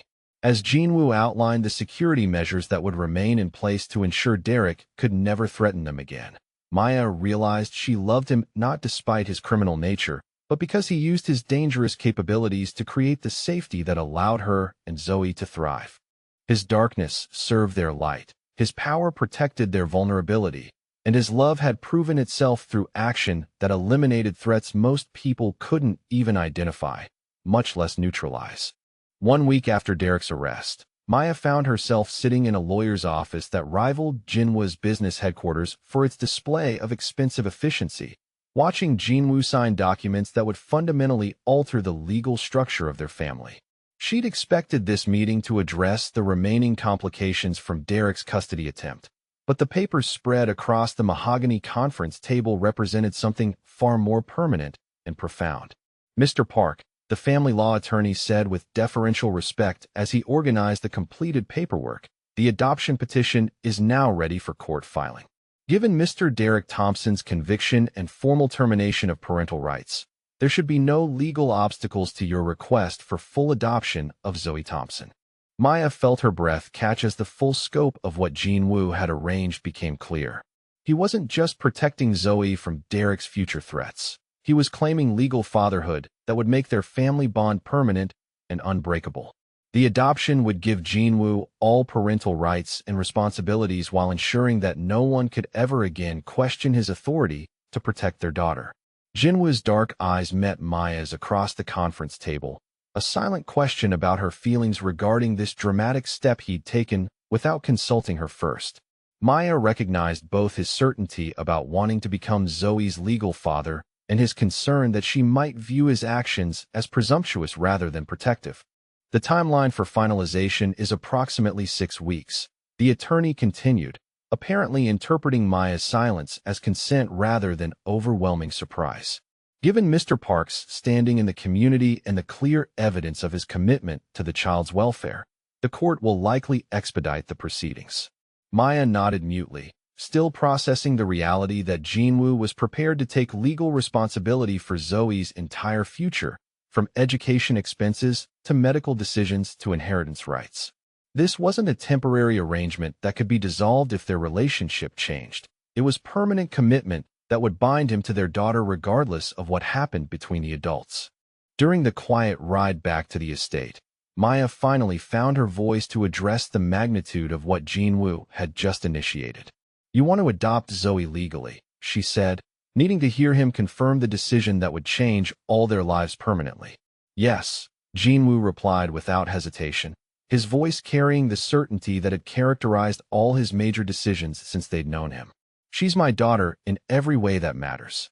The legal documentation simply acknowledges what we all already know to be true. Maya felt tears burning her eyes as she recognized the depth of Jinwoo's commitment to their family. He'd moved beyond the practical protections of their business arrangement into emotional territory that few men would willingly enter, accepting responsibility for a child who wasn't biologically his and loving her with genuine paternal devotion. "What happens if things change between us?" Maya asked quietly, voicing the fear that had haunted her since Derek's threat forced her to recognize how dependent they'd become on Jinwoo's protection and generosity. Jinwoo's expression grew serious as he turned his wheelchair to face her directly in the estate's main living room where they'd arrived during their conversation. "Maya," he said, his tone carrying the weight of absolute sincerity. "Nothing will change my commitment to Zoe's welfare and happiness. Even if our personal relationship dissolved tomorrow, she would remain my legal daughter with all the security and support that status provides." Maya felt something fundamental shift inside her chest as Jinwoo's words eliminated the last barrier that had prevented her from acknowledging the full depth of her feelings for him. She'd been protecting herself against the possibility of abandonment, but his willingness to claim permanent legal responsibility for Zoe demonstrated commitment that transcended romantic uncertainty. "But our personal relationship isn't going to dissolve," Jinwoo continued, his dark eyes holding hers with focused intensity that made her heart race. "Because I love you, Maya, not as a convenient companion or an efficient assistant, but as the woman who gave my life meaning when I thought disability had stripped away everything worth protecting." Maya felt the air leave her lungs as Jinwoo's confession crashed through the careful boundaries she'd maintained around her own emotions. She'd fallen in love with him months ago, but hadn't allowed herself to believe his feelings extended beyond gratitude and domestic comfort. His words stripped away the pretense that had kept them both from acknowledging what everyone who observed them together already understood about their relationship. "I love you too," Maya whispered, the words emerging with more certainty than she'd felt about anything since Zoe's birth. "I love your gentleness with Zoe, your strength when facing threats, your patience with my fears about trusting someone with our security." Jinwoo's smile transformed his sharp features, revealing warmth that few people ever glimpsed beneath his controlled exterior. "Then you'll understand why I need to tell you something that I should have said weeks ago," he replied, reaching for her hand with the deliberate intensity that preceded his most important declarations. Maya felt her pulse quicken as Jinwoo's expression shifted into the possessive focus that had always made her feel simultaneously protected and claimed. There was something different in his demeanor, a certainty that suggested he was about to cross a line they'd both been approaching but never quite acknowledged. "You're mine, Maya," Jinwoo said quietly, his voice carrying absolute conviction that made every nerve in her body respond with recognition of the claim he was making. "You and Zoe both belong to me now, not as possessions, but as family I will protect and cherish for the rest of my life." Maya felt something deep inside her surrender completely to the possessive declaration she'd been longing to hear without recognizing her own need for it. "Yes," she breathed, the acceptance flowing from her with surprising ease. "We're yours, Jinwoo. And you're ours, broken pieces and all." Jinwoo's hand tightened around hers as he absorbed her willing acceptance of the permanent bond he was claiming between them. For a moment, they sat in the quiet intensity of mutual recognition, both understanding that their carefully maintained professional boundaries had dissolved forever into something far more profound and binding. The moment was interrupted by the sound of small feet racing across marble as Zoe burst into the living room with the afternoon energy that always announced her return from school. "Mommy, Daddy Jean," she called excitedly. "I have the best news ever about my art project." Jinwoo and Maya separated slightly, but remained connected, both turning their attention to their daughter with the shared smile that had become automatic whenever Zoe's enthusiasm filled their domestic space with joy. "Tell us about your project, little dragon princess," Jinwoo said, opening his arms for the ritual afternoon hug that Zoe always demanded from her chosen father. Zoe climbed onto Jinwoo's lap with practiced ease, her small face glowing with excitement as she prepared to share whatever had made her day special. "Teacher says my family portrait is so good that they want to display it in the school's main hallway for all the other families to see," she announced proudly. Maya felt her heart catch as she realized Zoe was referring to one of her recent artwork efforts, probably another variation on the theme of Mommy, Daddy Jean, and Zoe standing together in front of their house. "But I told teacher that I need to make a new one first," Zoe continued with 4-year-old seriousness, "because the old picture doesn't show that we're a forever family now, just a right now family." Jinwoo's eyebrows rose slightly at this distinction, clearly intrigued by Zoe's sophisticated understanding of family dynamics. What's the difference between a forever family and a right-now family, sweetheart? Zoe settled more comfortably against Jinwoo's chest, her expression taking on the earnest intensity she always displayed when explaining important concepts to adults. A right-now family is when people live together and take care of each other, but might change later, she said with the precision of someone who'd given this considerable thought. A forever family is when the grown-ups make promises to stay together and love each other even when things get hard. Maya exchanged glances with Jinwoo, both recognizing that their daughter had grasped the fundamental difference between their original business arrangement and the permanent commitment they were now contemplating. Zoe's innocent wisdom had identified exactly what needed to change for their family to achieve the security she craved. "And you think we're ready to be a forever family now?" Jinwoo asked gently, clearly moved by Zoe's mature assessment of their relationship status. Zoe nodded with absolute certainty. "Mommy doesn't cry in the bathroom anymore. And you don't look sad when you think nobody's watching," she observed with devastating accuracy. "And yesterday when the scary men came to take me, you both got very angry like real parents who protect their kids no matter what." Maya felt tears burn her eyes as she realized Zoe had noticed far more about Derek's kidnapping attempt than they'd thought, despite their efforts to shield her from the crisis. Their daughter had observed their protective fury and recognized it as evidence of genuine parental love rather than professional obligation. "So when do we become a forever family?" Zoe asked with the directness that always cut through adult complications to reach essential truths. "Do we need a ceremony like in the movies, or can we just decide right now?" Jinwoo's gaze met Maya's over their daughter's head, a silent communication about the moment that had arrived without formal planning or preparation. Zoe's question had forced them to address the natural conclusion of their emotional evolution, the permanent commitment that would transform their arrangement into the marriage their hearts had already chosen. "What do you think, Mommy?" Jinwoo asked quietly, his voice carrying both invitation and gentle pressure. "Are you ready for us to become a forever family?" Maya looked at the man who'd given her safety when she was desperate, who'd protected Zoe with the fierce devotion of a blood father, who'd eliminated threats she couldn't even identify while maintaining the gentle domesticity that made their daily life feel like home. Her answer had been building for months, waiting for the moment when fear finally gave way to trust. "Yes," Maya said with quiet certainty. "I want to be your wife, Jinwoo. I want us to make the promises that Zoe needs to hear, the commitment that makes everything permanent and real." Jinwoo's smile was brilliant as he absorbed Maya's acceptance of his unspoken proposal, the emotional climax they'd been approaching through months of growing trust and deepening affection. Zoe clapped her hands with delight, apparently having anticipated this outcome with the confidence that children possessed about adult emotions. "Then we need to plan a wedding," Jinwoo declared, his voice warm with satisfaction as he contemplated the formal ceremony that would acknowledge their transformation from business partners to lifelong companions. "Something beautiful enough for our dragon princess to remember forever."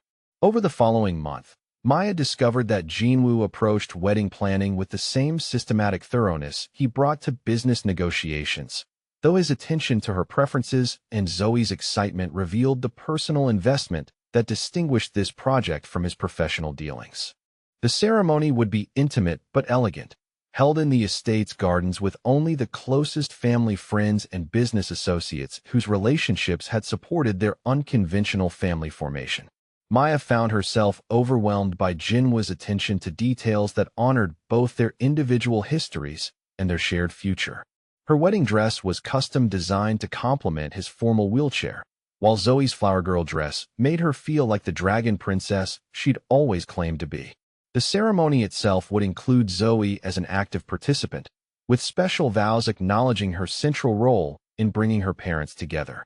The morning of their wedding, Maya stood in front of the mirror in her guest house bedroom that would soon become simply their former residence, since Jinwoo had prepared the master suite to accommodate their married life together. Her reflection showed a woman transformed by security and love, the exhaustion lines around her eyes replaced by the glow that came from being cherished by someone whose protection extended beyond obligation into genuine devotion. Zoe appeared in the doorway wearing her princess dress with an expression of solemn importance that indicated she understood the significance of the day that would make their family official and permanent. "Mommy," she said seriously, "do you think Daddy Gene knows how lucky he is to get us forever?" Maya smiled at her daughter's question, recognizing the confidence that had replaced Zoe's earlier anxiety about family stability. "Yes, sweetheart," she replied with certainty. "I think he knows exactly how lucky we all are to have each other." The ceremony itself was everything Maya had dreamed of during the lonely months when permanent security had seemed impossible. Jinwoo waited for her at an altar decorated with flowers that Zoe had helped select, his expensive suit perfectly tailored, and his expression radiating the quiet satisfaction of a man who'd achieved everything he'd ever wanted. When Maya appeared in her elegant dress, with Zoe walking proudly beside her, his smile held the warmth that had initially attracted her and the possessive contentment that had come to define their relationship.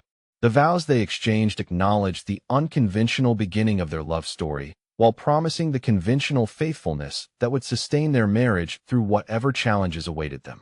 Jinwoo's words included explicit commitment to Zoe's welfare and happiness, while Maya's response honored his protection and the strength that had saved them both from lives of fear and limitation. When the officiant pronounced them husband and wife, Jinwoo's kiss claimed Maya with the gentle possessiveness that had always characterized his affection, while Zoe cheered from her position of honor beside their wheelchair-accessible altar. The three of them posed for photographs that would document their transformation from desperate strangers into a family bound by legal commitment and emotional choice. The reception that followed demonstrated the respect Jinwoo commanded from associates who'd watched his evolution from isolated, bitter disabled man into devoted husband and father. Business colleagues who'd initially questioned his judgment in forming a family with an unknown American woman now offered congratulations that recognized Maya's positive influence on his personal happiness and professional effectiveness. As the evening wound down and their guests departed with expressions of genuine warmth for the family that had overcome significant obstacles to achieve lasting happiness, Maya found herself alone with Jinwoo in the garden where they'd exchanged vows hours earlier. Zoe had finally surrendered to exhaustion and been carried to bed by Mrs. Kim, leaving the newlyweds with their first moments of privacy as a married couple. "Happy, Mrs. Park?" Jinwoo asked quietly, his use of her new name carrying satisfaction that made Maya's heart flutter with renewed recognition of how completely their lives had changed.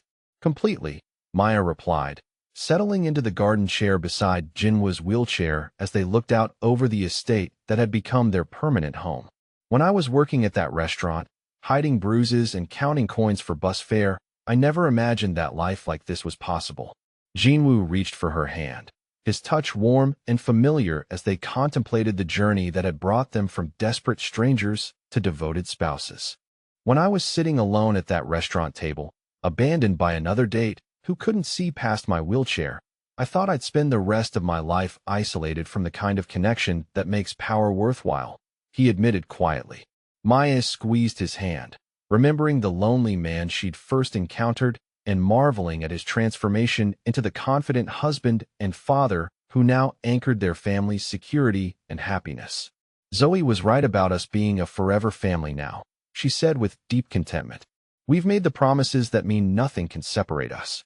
Jinwoo's expression grew serious as he absorbed the weight of the permanent commitment they'd just formalized through marriage vows and adoption papers that made their family legally unbreakable. "Maya," he said quietly, his voice carrying the intensity that preceded his most important declarations. "I need you to understand something about what forever means in my world." Maya felt her attention focus completely on Jinwoo as he prepared to address the implications of their marriage that extended beyond romantic commitment into the dangerous realities that defined his professional existence. "My enemies will now consider you and Zoe legitimate targets for pressure or retaliation," Jinwoo continued with the honesty that had always characterized his approach to their relationship. "The security measures that protected you before were precautionary. The protection you'll receive now will be absolute and permanent, because threatening my family has become the most dangerous mistake anyone in Seoul could make." Maya nodded, understanding that their marriage had elevated their status from people under Jinwoo's protection to family whose safety he would defend with every resource at his disposal. The love that had brought them together was now reinforced by the practical reality that their enemies were his enemies, their security inseparable from his own survival. "I'm not afraid," Maya said with quiet certainty.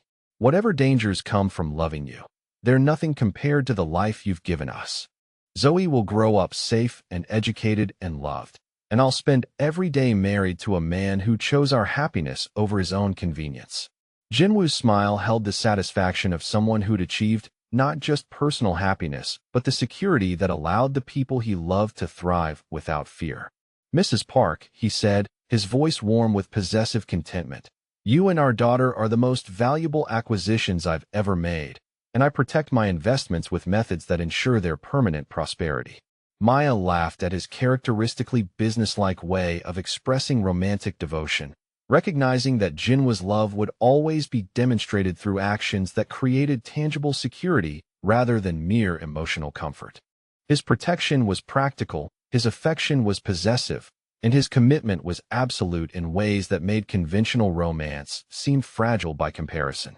As they sat in the garden where they'd become husband and wife, Maya reflected on the extraordinary transformation that had brought her from a desperate woman hiding bruises in a Seoul restaurant to a protected wife living in luxury beyond her previous imagination. Jinwoo had given her everything she dreamed of providing for Zoe, while she'd given him the family that had restored his sense of purpose and humanity. Their love story had begun with a lonely man in a wheelchair and a struggling single mother who'd needed each other's strength to survive their respective isolation. It had evolved through crisis and vulnerability into the kind of permanent bond that would shape the rest of their lives, with promises that extended far beyond romantic attachment into absolute commitment to their shared future. The Dragon Princess was finally safe in her castle, protected by a king who'd learned that true power came from having something worth defending. And Maya had found her forever family with a man whose darkness served their light, whose strength supported their dreams, and whose love had proven itself through every test that fate had presented to their unconventional but unbreakable family.